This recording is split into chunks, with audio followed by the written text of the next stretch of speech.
guys. I would like to say that this is a work of fiction. Disclaimer. I put out a podcast back in September. It's performing better than any other piece of art that I ever put out. A rich person also owns it, so I don't make any money off of it. Somebody somewhere gets money, I think, but it ain't me. But anyway, there's a podcast that came out that I happen to be the subject of, and it's about the last 2.5 years of my life that I have spent documenting the music of serpent handling Christians and believers in the Appalachians. And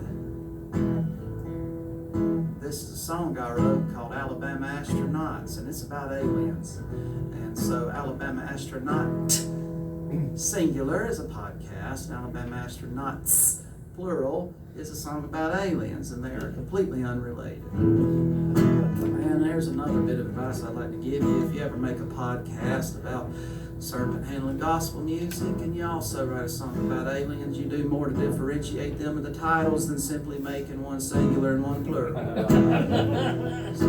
So that's the second disclaimer that I have to give before I sing this song every night. But now that we've got all the disclaimers out the way, I made this was a single. I don't know when it came out. I believe it's on Spotify or whatever rich person that you pay to listen to our music, you can find it there. And there was a comic book made about it that we have out there on the merch table, and there's a music video that's made about it on the YouTube, in which I fight aliens off with a buddy of mine in a trailer park. And the alien happens to be my son. He's wearing a green mask. Okay, I'm going to shut up now and sing y'all this song.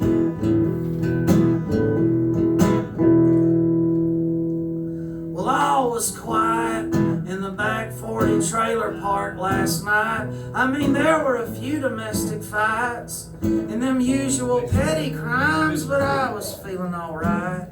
I was drinking whiskey with my Sprite, and I was toasting all those ghosts of the lost southern pines when I heard a lurking in the night. I knew something wasn't right as I was covered in the white of this otherworldly light, and I looked up and I beheld it was a spacecraft from another world. At least that's what I thought I observed, 'cause I ain't learned, but I can certainly confirm there ain't nothing on this planet ever turned at the angles and the rate of speed at which it surged. And then I heard my neighbor Wanda, man, she was cursing in slurs as the UFO swirled, and upon her trailer it converged, and she was carried away in this tractor beam. It was a horrible scene. Her hair was still in rollers, her nightie was busting at the seams, and her scream, man, it got all the more extreme as she flew through the air to this extraterrestrial machine. And I said, oh my God, this can't be a dream. 'Cause I mean, yeah, I know I've been drinking, probably even smoked a little green, but I can't stand LSD, man, and this would be an hallucination supreme, even obscene.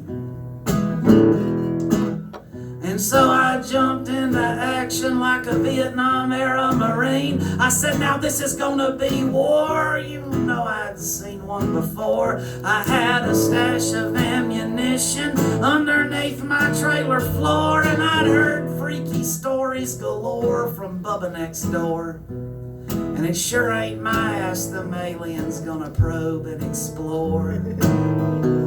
So I got me a 12-gauge pump and an AR.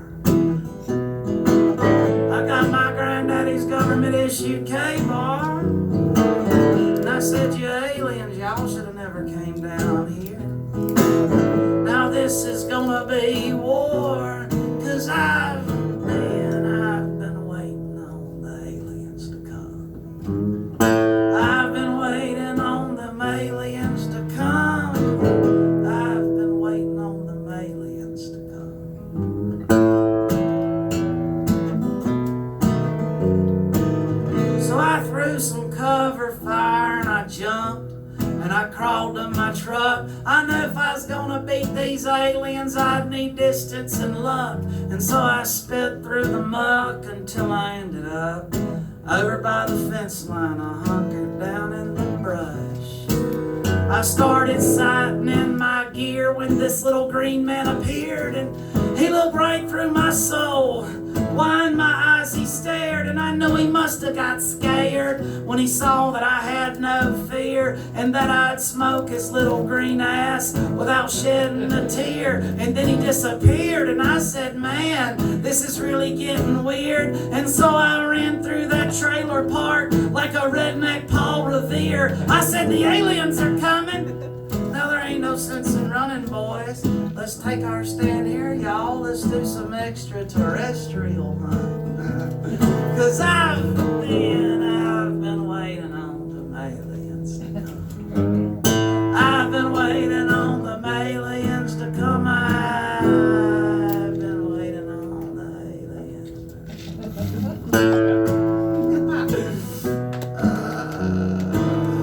I don't remember writing this song. A lot of these songs that I sing to you, and I don't really remember writing them, but this one particularly. But I can tell you exactly what was going on when I did write this song.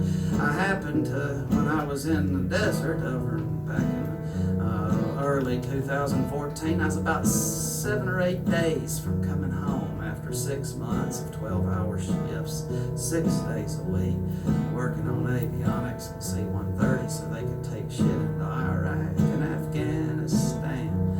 And I was walking back after I got off of work. I worked from 12 noon to midnight every single day. Well, after midnight came, they had a little tent over there, and they would give you 3 beers a day. And so me and a buddy of mine, after we'd been there a few weeks, we had devised a plan where one of us would give our beer tickets to the other guy, and we'd go up there and we'd order our 3 beers, but we'd give them to our buddy. So one guy could drink 6 beers. And we would put his empties in front of us, and then sometimes we'd get another buddy and we'd have 9 beers. We'd just have to alternate nights. Well, I was heading over to a buddy of mine. We were going over to a beer tent.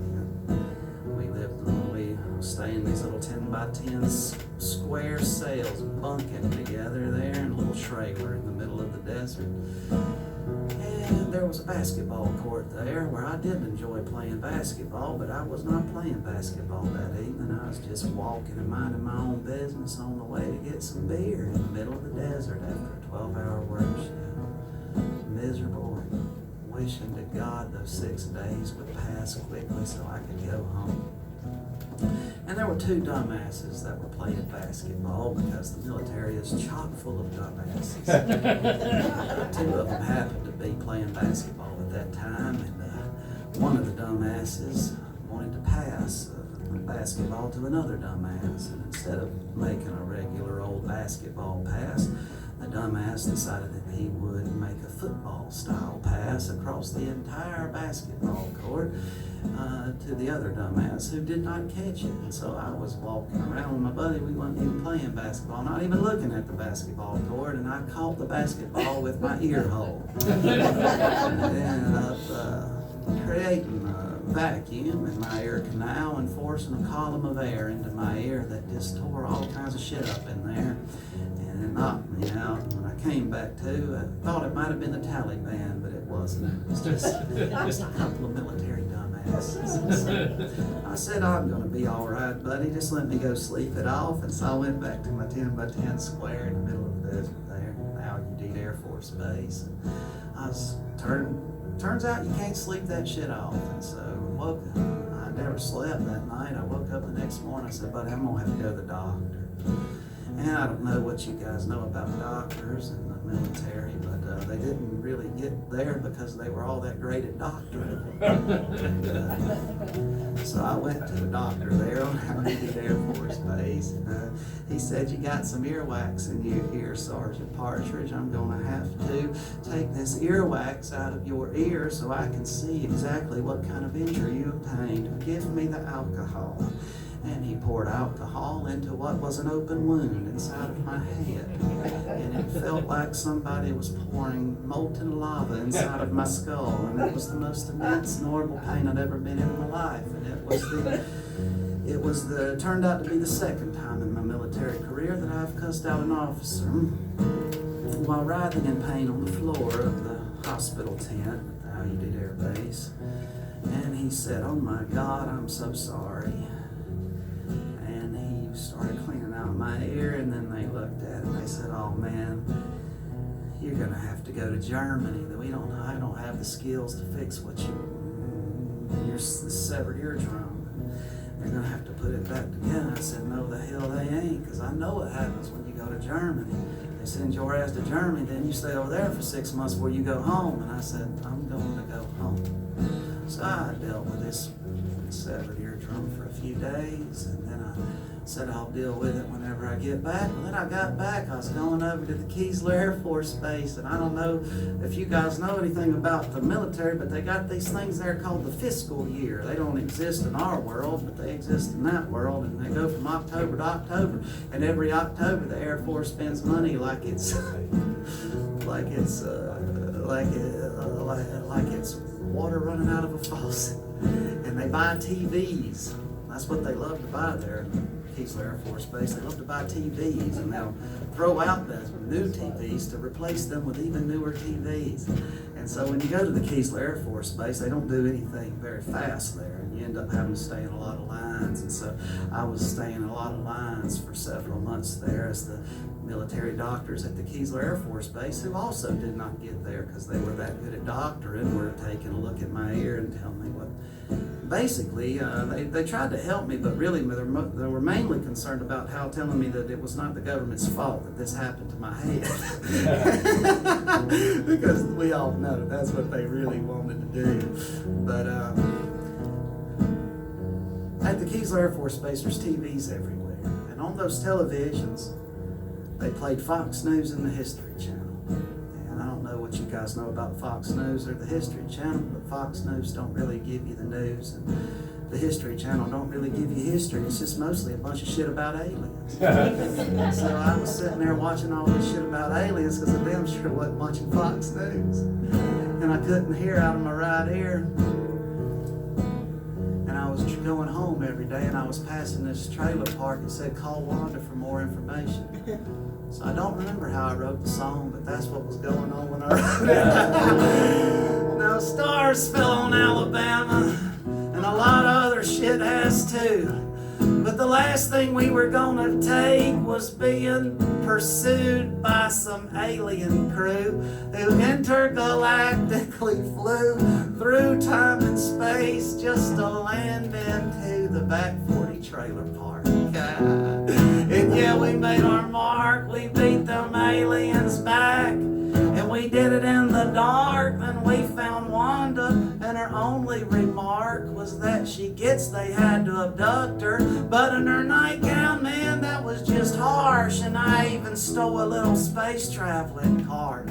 I got it out in the barn. Me and Bubba painted it camouflage, and we're soon about to embark as an interstellar white trash, Lewis and Clark. We're gonna call ourselves the Alabama astronauts. 'Cause I've been waiting on the aliens. God, this is stupid, ain't it? I've been waiting on the aliens to come out.